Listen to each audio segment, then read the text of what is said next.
End of the third week, 3rd of October. Most of this week the work has been involved in facilitating the works for the archaeological team who are doing their dig. So we've been confined mostly to the ground floor, which has involved taking out probably 2 foot of soil down to where they expect to find some ancient relics, which they have, surprisingly. So this is all going to be based on David's recommendations. Yeah, 2011 they put a test pit down here, Right. and they found this wall footing coming across. Right. So their test pit was in there, but nothing really changed. About 300 mil or so from the level of the stone, and then at some point there's a floor layer down below, so there's an old floor down below. Yeah.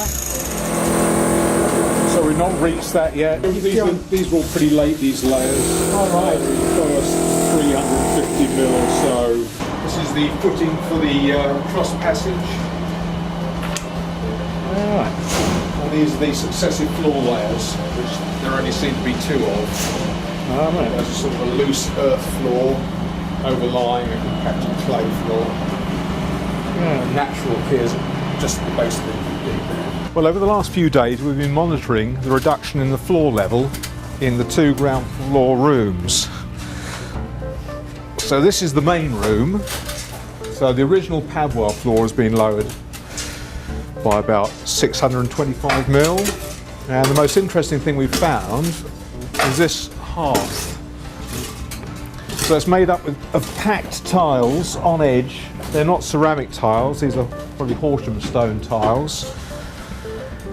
And the most interesting thing is this hearth doesn't relate to the house as it stands. So it comes from an earlier building.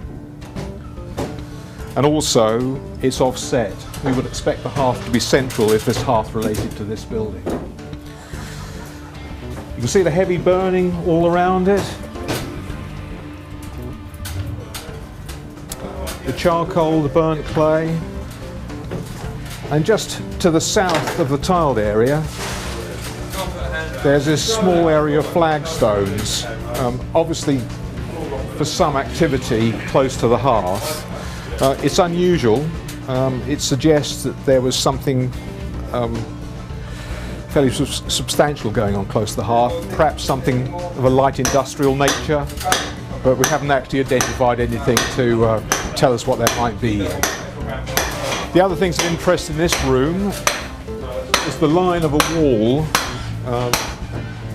roughly along the same line as the face of this fireplace. This is a later fireplace which has been put in. So this wall line may relate to the later fireplace. It might just relate to an earlier feature. Again, we don't know yet. And the other feature of note is this footing which runs east-west across this room. Very large piece of yellow sandstone, that block there, 0.8 meters plus long. And this would have supported the internal wooden framework of a wall, of an internal partition wall. Another large sandstone block here. We're not quite sure what period this relates to, but it could be from somewhere between late 16th, late 17th. We've done some stripping out in what was the old bookshop and some works in the cellar. We've cleared out about 200 mil of that and found that it's rather damp down there, so we're going to have to get the structural engineer to look at that. Other than that, it's been confined to the site set up, cabins out the front and just set forward.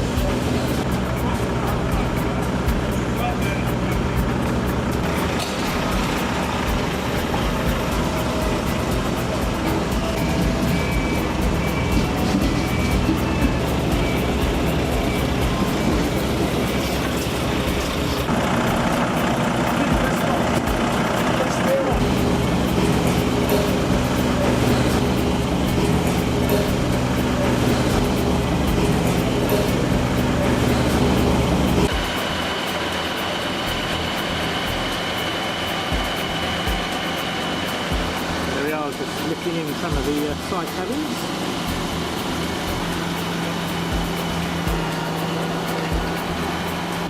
looks like the second cabin is going to sit on top of the first with this ladder to go up to it. There it goes now.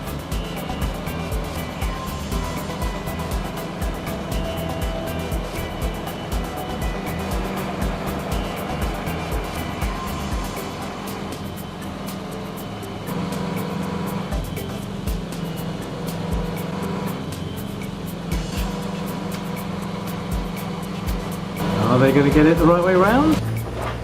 Roll it up. Okay, so we've got the site cabins out here, office, storage, mess room, toilets, and we're just making a nice safe area for everybody to gain access and egress from. The carpenter's making full staircases so as we can get down into the ground floor, and the boys are just stripping out in the bookshop. Yeah, so we're going to try and move inside if it's wet, rather than traipse and mud everywhere. So that's the plan for next week, possibly ceilings down, but mostly we're going to be trying getting the floors out on the ground.